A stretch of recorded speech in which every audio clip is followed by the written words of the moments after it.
Hi. So we have this weird weather phenomenon right now in the Pacific Northwest called a bomb cyclone, which happened on Tuesday, and it knocked the power out at my work. So it's Thursday and I'm off, and I have a book that I'm struggling with. So I'm gonna try and finish it today. I'm 140 pages in. No, I'm 180 pages in. So I've got quite a bit left to go of this book. It is a total of 400 and something, 444 pages. And I want to get it done because it's driving me crazy that I should be able to finish this. And I'm not loving it, like all the reviews that are like feral for this book. So I've picked it up on audio, and I've got a crochet project that I'm working on, and I'm gonna do a little bit of crochet, do a little bit of reading. I'm gonna read physically. I'm gonna jump back and forth so that I can keep my focus and just try to get this done. The thing is like the writing is beautiful. I've tabbed things, but the book itself is not holding my attention. So I'm struggling a little bit, and I promised my friend I would read this because it's her favorite book. So there's also that whole anxiety of the fact that I'm not liking my best friend's favorite book. Like, this is at best gonna be just like a 3. There's nothing wrong with it, but there's nothing amazing about it. So I've talked about this a little bit in my wrap-ups, my weekly ones, if you've seen them. The dog is mad because I'm talking. So this is V.E. Schwab's Addie LaRue. We're following Addie. She was born in the 1700s in France, and she was from a small village where she didn't want to get married. She was hoping to just be able to live an independent life, and unfortunately, that wasn't going to happen. There was this event that happened. What am I doing? I'm doing full spoilers on this. So as quickly as I can, because I have some chores to do real quick. We're following Addie in New York in the very first chapter. She's woken up before the man that she spent the night with before wakes up, and she's like, oh, I've got to, like, do I leave or do I wait because he's not going to remember me? And so very first you're like, oh, okay, so this is like a one night stand thing. And then you're like, no, because it immediately tells you everything. Basically, nobody ever remembers her. And she's like, we've gone through this routine. So this is not her first night having a one night stand with this man. She's like, we go through this routine every morning, and he like never remembers her, feels bad, but she's been there enough that she has like tea hidden in his house type of thing, right? And so he's a musician. They've been working on this song, but he doesn't remember that they've been working on this song. So she starts playing it on piano, so he picks it up on guitar, and he ends up finishing it, and he's like writing it down. Because then we get the reveal that she's always been into art and stuff, but she can't make art anymore. And it's like, oh, okay, so why is that? Hold on, we get these flashbacks. So we're running a dual timeline, basically. The second timeline is Addie in the 1700s, and we start from her being young. And even though she's a girl, she gets to go with her father to the market, and she's like really excited about it. And he starts teaching her how to write her letters and how to draw. And she's like falling in love with drawing. And then as she gets older, her mother decides that she's not allowed to go to the market anymore because it's improper for girls. And she needs to start learning domestic duties so that she can get a husband. As again, early 1700s. But Addie doesn't want to get a husband, and she ends up befriending this woman who is kind of witchy. She's like more worships the older gods. She calls them the old gods and stuff. And Addie's obviously Catholic. And so she kind of starts learning from this woman, and the woman tells her the one rule is to never ask the gods for anything at night. And when Addie is 23, she's happened to avoided marriage this long. She doesn't want to get married. She really doesn't want to get married. And she just wants to be like owned by herself. And she's like, maybe I can make that work. And she's been lucky enough to kind of deter the men who've like been interested in her, and they've gone for easier, essentially, women, which opinions. But then this one woman dies in childbirth, and the man needs a woman now to raise his kids. And Addie is kind of like the last single woman who's of age in her village. So it gets brought to her. She says no. Her parents say, yes, you're going to marry him. And she asks the gods, every god she can think of, even like the Christian god and all the gods and everything. She's like asking and like giving offerings and stuff up until the day that she's supposed to marry. She like flees into the woods, and she asks, doesn't realize it's getting dark, and she asks again for help. And this like shadowy figure appears and forms itself into the shape of this man that she's been drawing in her sketchbook her whole life, her like dream man, right? And so then she's a little bit scared, but she makes a deal. And the deal is essentially that if he gives her freedom, he can have her life when she's done with it. And that obviously was a bad deal. NPR in the beginning of this book calls it Faust for gothic bisexuals. So she makes a deal. It's obviously a bad deal. So that's kind of the like beginning story of the past. And then in the present, we have her kind of meandering through New York. We've met a few people that she's hooked up with. We've gotten stories of them, and then of them forgetting her and her moving on. But now that means she has access to all these like fancy ass apartments and these great rooftops and all of these things where she can chill, because nobody can remember her as soon as a door closes or nightfall, like they go to sleep or something. She can never really like rent a place. She can never really get a job because nobody remembers her. So she can do like day work, but she doesn't have any like identification stuff. She doesn't have a cell phone. She doesn't have any of these things. So because she can't have them. Until basically one day somebody does remember her, and that's like on the back of the book too, because as my boyfriend pointed out to me, that's really the only thing you can do with this plot. She goes into a bookstore to try to steal a book, because that's usually what she does. She steals a book and then she usually brings them back after she's done reading them, because she can't own anything either, because she doesn't have a place to live. She can't own anything and everything disappears on her. So she goes in to steal this book, and she steals like a cheap like $4 copy of the Odyssey in Greek. And she like walks out the door with it, and she doesn't think that anyone's gonna catch her, because as soon as the door closes, people forget they even saw her. But this man follows her out, and he's like, hey, you have to pay for that. And she's like, oh, well, I can't. Here, you can have it back. And he's like, you stole this? Just take it. It's whatever, right? So we know that she remembered him, but apparently, or that he remembered her, but apparently she didn't. She thought the door didn't close, but we know the door closed. So we're like, oh.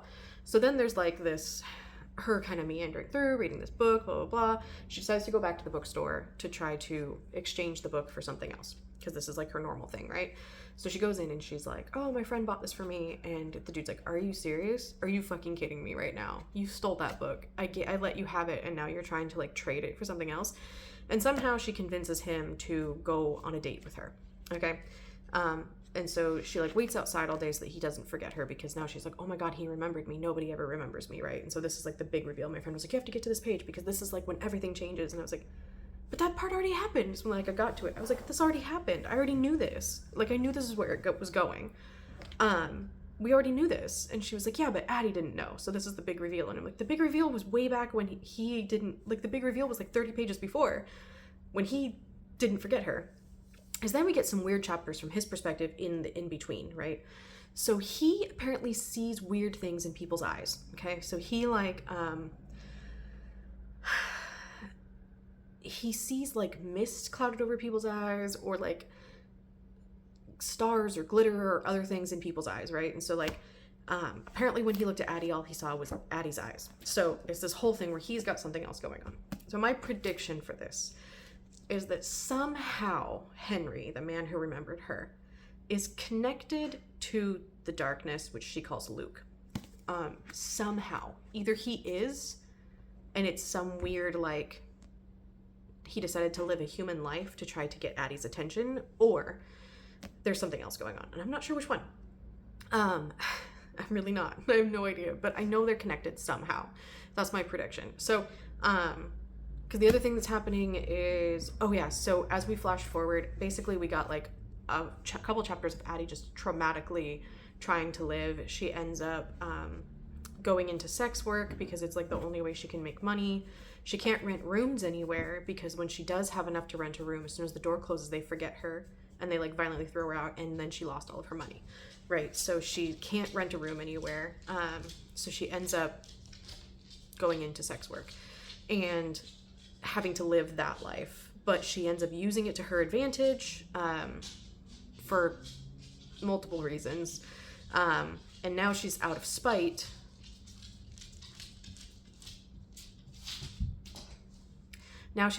Determined that she will enjoy her life so that the darkness can't have it.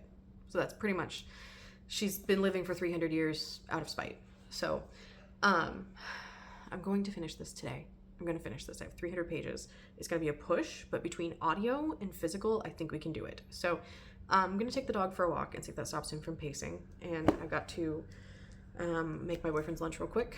And that's what I'm going to do. So I'll check in with you when I make some progress. Okay, so I've made it to 48%. So page 217 is where I pressed pause. I've been listening to it on audio. I've just started my blanket back up again. Man, okay, so basically Addie's kind of falling for Henry. She's trying to figure out who he is and what he's about.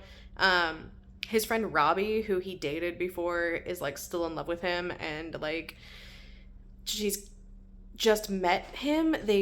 He got her to go to a dinner party with his friends, and of course if any of them leave the room, they forget who she is.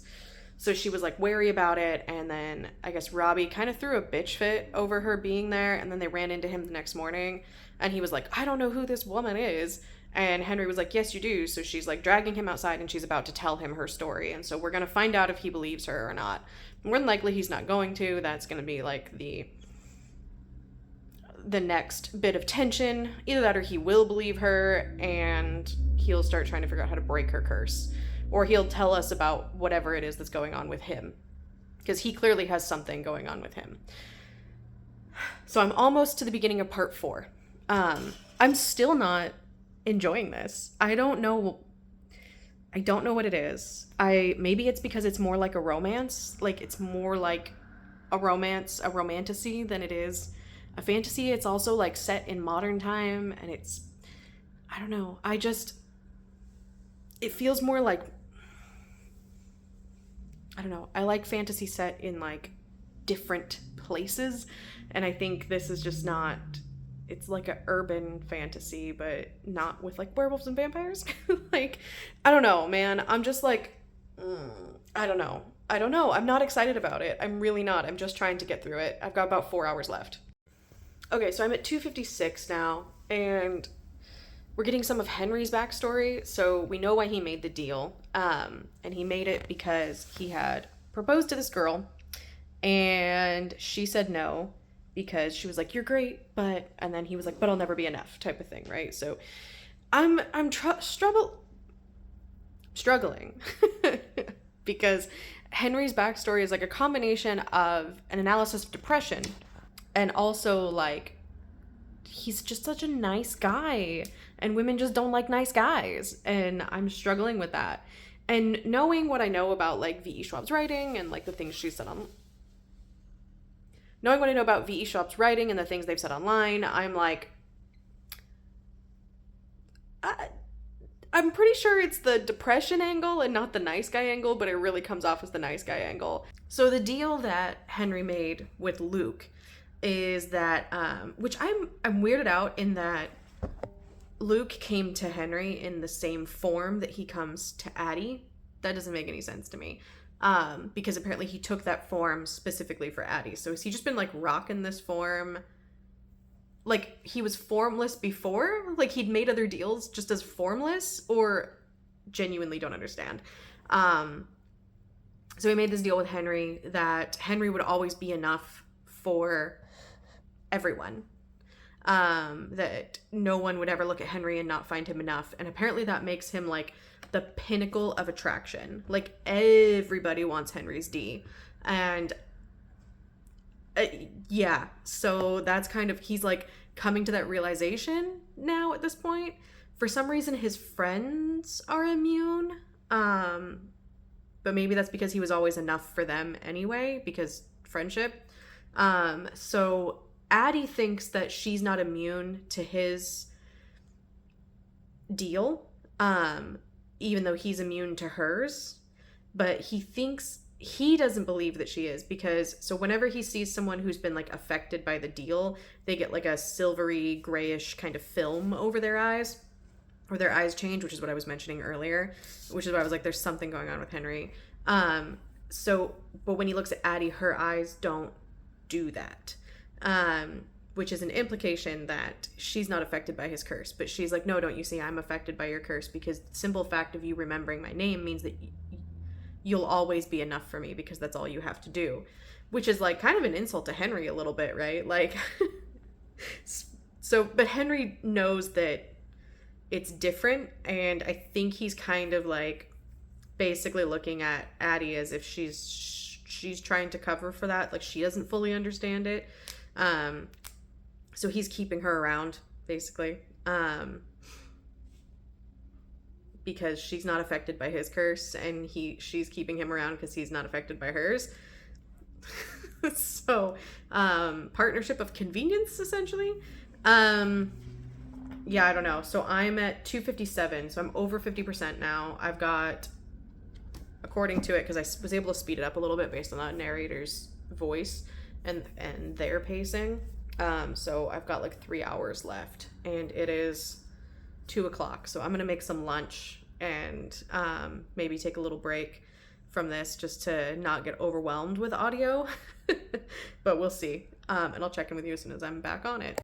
Okay, so we've gotten to the part where Addie's about to go through the French Revolution, and she's considering crossing the ocean. Luke is still like showing up and taunting her randomly. She did like slap him one night because she decided to go back to her hometown, and she went into the old woman's cottage. It had been 50 years, so everybody was dead. That she knew except for her mother, but obviously her mother didn't know her, so, but she just really wanted to see her dad because we have mommy issues in this book. So she like went into the old woman's cottage, Estelle, and Luke found her there and was taunting her about how disappointed in her Estelle would be, so she slapped him, and then he was like, you know, I've made your life easy, I could make it hard, and like made her age 50 years in like a second, right? So that she was like in a lot of pain. He took it back, and I think that's because there's something in the clause where she's supposed to have like a well-lived life.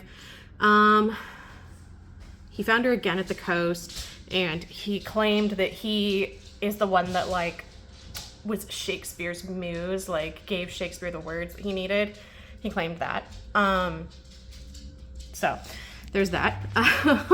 And then, hi dog. He's upset because I'm talking. This is starting to get to me. It's sometimes I'm like, bro, you're okay. He does this when my friends are over too. If I start talking, he's like, no, not allowed. Old dogs. So yeah, so there's that's happening in the backstory. Now the French Revolution is starting. So at one point she's going to flee because we keep getting hints of like her and Luke having lived together in New Orleans. So obviously that's going to happen. There's 2 hours left in the book. And I'm over it, to be honest. It's her and Henry going on dates. We got like a lot of Henry's backstory of like everything that happened to him after the curse, which was just like literally people wanting his D constantly, and him having to like manage that. He leaned into it pretty heavily and then started like running from it. It doesn't matter. It's really not. I don't get it. I don't get it. Is it going to do something like great in the end? Like, is it going to like give me this like major reveal? Because I'm kind of over it. I really don't get the appeal. I don't get it at all. I'm sure part of why my friend likes it is Addie asked Henry, if you could only eat like one thing the rest of your life, like what would you eat? And he was like dark chocolate. And she was like, cheese. Which, fair, girl, same. But yeah, I'm just like, I'm over it, man. We're like really got like a hard on for New York in here, where we're like talking about how amazing New York is, and like both Henry and Addie are like showing each other things that neither of them knows about the city, and I'm just like, okay, so this book has like a hard on for New York and Paris, and we're just getting like all of the New York and all of the Paris, and I'm so bored. I'm trying. I've got 2 hours left. I'm making some bread, my sourdough. It's got like another, I probably shouldn't have moved it, but it's got another like 10 minutes in its rest, and then I'm gonna come fold it and then let it rest some more, and I'm gonna do that a couple of times. I did that once last time. I'm gonna try and do it a couple of times this time and see what the difference is. So I'm gonna go upstairs. I've got my mop about to run. I've done all my dishes. I've like scrubbed my sink. Look how shiny my sink is. scrubbed it with Comet. I've done all my dishes. I've got a load of dishes in the dishwasher ready to go as soon as it gets filled up more. I've got my dishwasher unloaded. I've got my table wiped down. I've got my mop ready to go. Everything's up. I've thrown my recycling in the recycling thing. I'm gonna grab a fizzy water and I'm gonna go upstairs and I'll check in with you in another hour when I get to another point in the book. Not quite sure exactly what page I'm at, but I will have that for you the next time. Okay, I've got an hour left. I've been playing Zelda. I started a new playthrough of Breath of the Wild because I was like, you know what? I haven't played in a while. Breath of the Wild. And then, like, my campaign has been done for a while. And I was like, let's start over. And I had a started over account that I haven't played in 3 years. So I was like, you know what? Let's start over. So, that's what I'm doing. Again, with the scratching because I'm talking. It's not dinner time, my guy. You still have like an hour and a half till dinner time. You do. So yeah, Addie and Henry have now been together for like a few months, and it is Addie's anniversary of her pact with Luke, and this is when he always shows up, but he hasn't shown up in 30 years, so of course he's going to show up this year while Addie's out with Henry. So yeah, wonderful. So now is our tension, and a thing is probably going to happen. More than likely, it's going to be something like Luke trying to ruin it all, and Addie's going to disappear, and it's going to be a whole thing. We're up to World War II in her backstory, so I don't know what's going to happen there. I did read a review about something about her being in a German prison, but she's in the U.S., so I'm confused about how that will happen. But Luke does keep, like, flashing her to different countries every time a war is about to start. He takes her somewhere else and takes her away from it, so who knows. So who knows what's gonna happen there. But I'm ready for it to be done. I'm so ready. Okay, so here's where it's doing something different than I expected. Apparently, Henry's deal was for 1 year, and so he actually only has 35 days left that he's before his, like, soul is up. So, that's what we're at. 35 days left. So there's a timer on their relationship. And Luke makes sense. He hasn't said it, but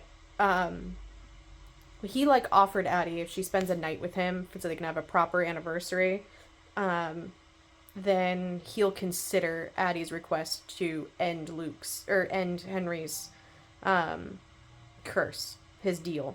So obviously he's not going to, because if Henry dies, that could potentially break Addie, and he's going to get 2 souls. Our whole experience with World War II is her getting thrown in a prison and the darkness saving her like that. Nothing. That's it. That was everything.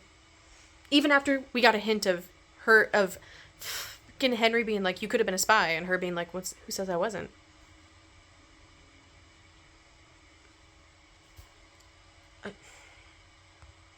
It's a romance. It's a romantasy. It's a low stakes romantasy. Alright, so I finished it. Oh gosh. I'm gonna feed the dog, and then I'm gonna come wrap up all my thoughts, because it's still 5 minutes early, but he's been throwing a fit for the last half an hour, so I'm gonna give in and give him his dinner, because he's a whiny little baby, and then I'll sit down and tell you my thoughts. Okay, I've turned off my air purifier so that it's a little bit quieter while I do my final thoughts. Okay, so in the end, it ended up, her meeting with Luke was, like, disastrous, and basically him just trying to prove that he was always in love with her.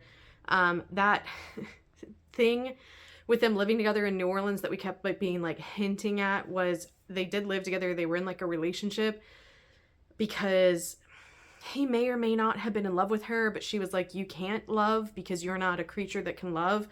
And he was like, no, I do. And then she burnt their house down.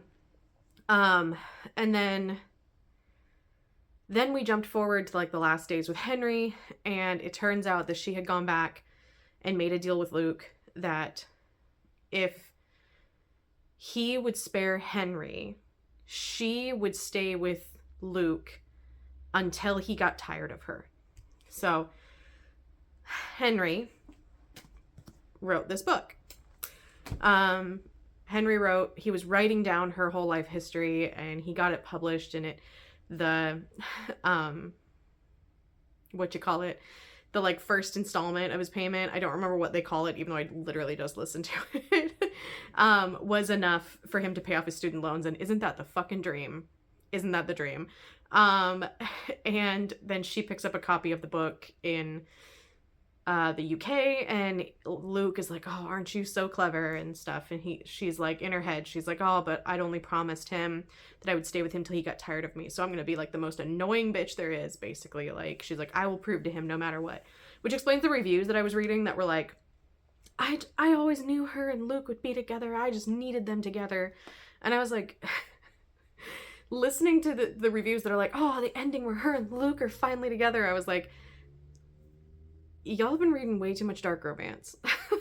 Because Luke is not a good character. For one, he's like possessive, controlling, manipulative. But he is a literal shadow daddy, and I guess, you know, the girlies love a shadow daddy. I wish I could just be a girly and just be like, oh, I love a shadow daddy. Like, I wish I wasn't a hater. I wish I wasn't such a hateful bitch. But here I am being a hateful bitch on the internet. It was a 3. It was fine. It was fine, really. Like,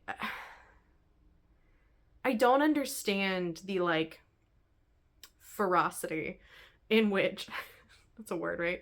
In which, like, the ferociousness in which, like, people salivate over this book. I don't understand it. It was fine. It felt so slice of life through most of it that, and I don't mind a slice of life, like, right, I don't have it pulled up, but I'm reading The Girl from the Other Side, and those are very slice of life, but they're very short. The slice of life moments are very small moments inside a short manga that also has an external tension. There's no external tension. Everything is like very much between the characters, and I think that's why I said it, like, it doesn't feel epic enough, because I've been reading so much epic fantasy where we have tension between the characters, but we have a greater world tension. And so maybe it falls a little bit under the cozy thing because the tension is all just that character's life. And so maybe that's why people like it, is that it falls a little bit into those cozy things that I think have to be very specific to work for me, which is why Legends and Lattes was great, but it was just a 4. Like, it was great because it was different and it was new and it was something I hadn't read before.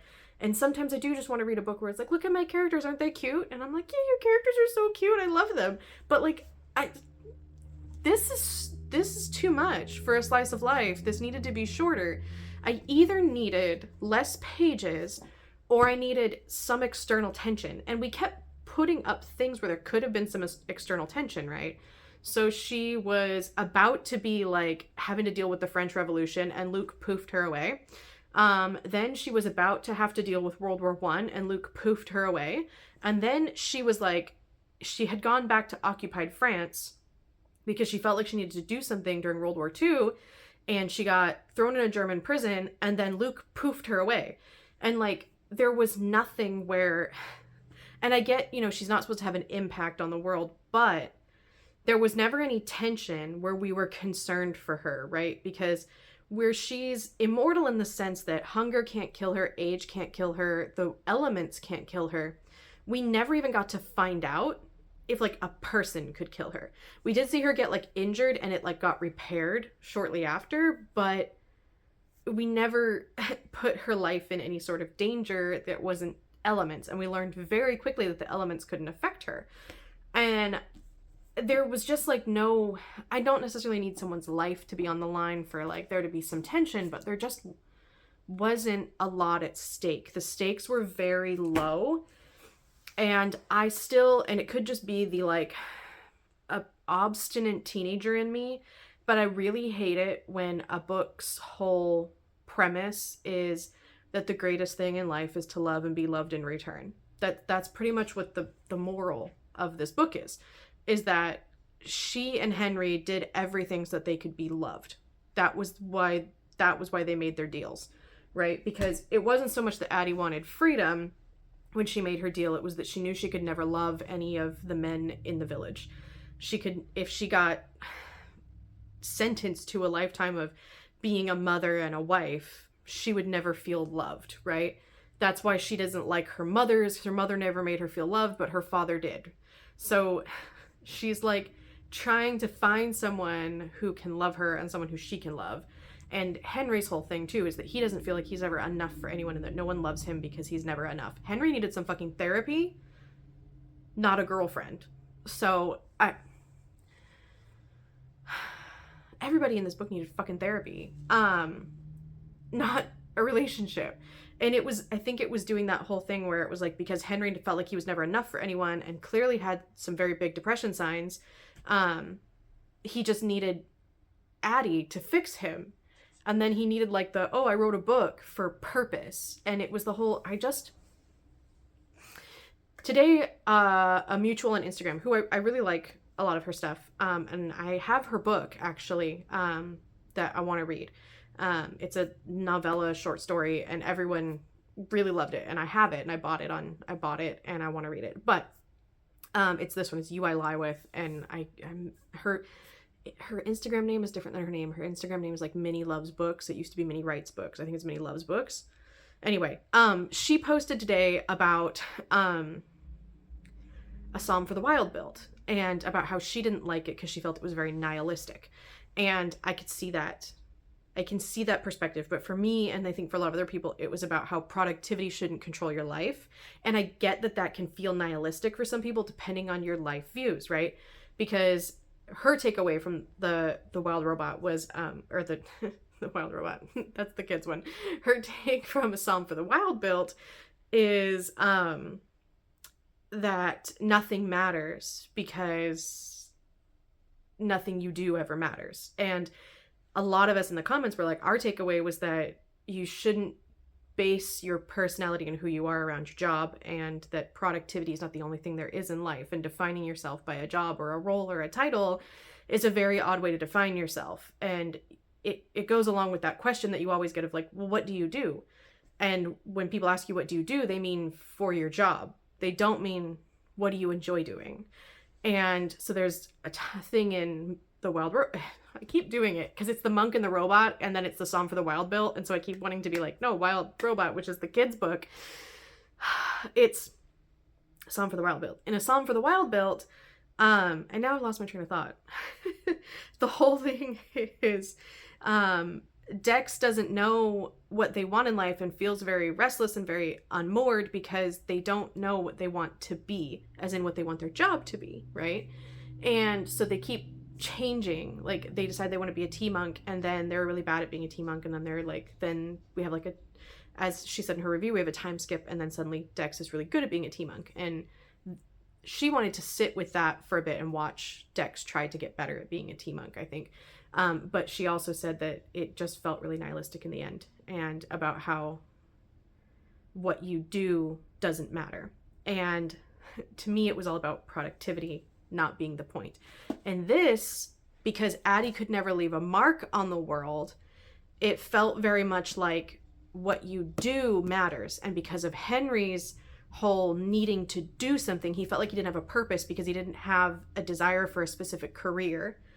Instead of him like sitting with that and coming to terms with what that meant, it just meant he hadn't found his thing yet. And he was like almost 30 and hadn't found what he wanted his thing to be. And so apparently that thing is a writer. And that just feels so common in so many books, I think. But instead of doing something with your purpose isn't what you do for a living or what mark you leave on the world, but like how well you live your life. Instead, it had to be like very much about, it was still like a productivity thing, because the biggest issue for Addie was that she couldn't leave a mark. She couldn't do anything. And that was like a big negative. And I think that's what made it not really work for me. The whole book was about doing something, leaving a mark on the world, and falling in love, and about how important those two things are. And I think for me, like I said, it might still be the obstinate teenager in me where I'm like, no, there's more to life than that. There's so much more to life than that. And it could be because I still have this whole thing where I'm like, I don't really know. I don't understand love. I don't understand. So yeah, it was fine. This was fine. It was fine. It doesn't change my opinion of V.E. Schwab. This is my second V.E. Schwab book I've read. The first was, I gave A Darker Shade of Magic, I gave it a 5-star. I really enjoyed it. But, again, that had a bigger overarching thing happening. It had stakes, and I don't feel like this has stakes, so it just doesn't work for me. So, that's my spoiler-filled review of Addie LaRue, which was fine. It was fine. Anyway, I hope you enjoyed this. I hope you got something out of it. Sorry it's a little bit long, but let me know your thoughts on this in the comments. I know I'm in the minority. This has like near a 5-star average on all of the sites, so I know I'm in the minority. So let me know how you felt about it. Feel free to tell me your takeaway of what the point of this was, because if there's a point that I missed, I would love to know it. So I'll see you Tuesday.